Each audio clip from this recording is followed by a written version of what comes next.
Hulk, বরিশালের launch ঘাটে King Kong ঢুকছে, তুই বাঁচা বরিশাল রে। আমি যাচ্ছি বরিশাল রে বাঁচাতে। হাল্ক, তুই আমার স্পিড বোট নিয়ে যা, বরিশাল বাঁচা। ধন্যবাদ ভাই। হাল্ক, বরিশালে আপনাকে স্বাগতম। আপনি কং এর হাত থেকে আমাদের বরিশাল বাঁচান। ভয় পেও না, আমি তোমাদের বাঁচাবো। এই কং, এই বরিশাল আমার, তুই এখান থেকে চলে যা। তুই কি করবি হালকা? এক থাপ্পড়ে তোকে পদ্মা সেতুর ওপারে উড়াইয়া দিমু।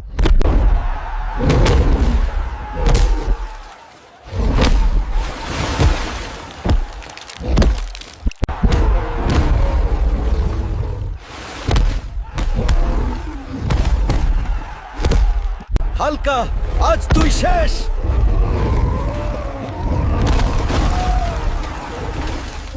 বন্ধুরা, আমার শক্তি লাগবে দিক স্টোরেজ। তোমরা লাইক সাবস্ক্রাইব করে আমাকে শক্তি দাও, আমি যেন পরের পর্বে বরিশালকে বাঁচাতে পারি।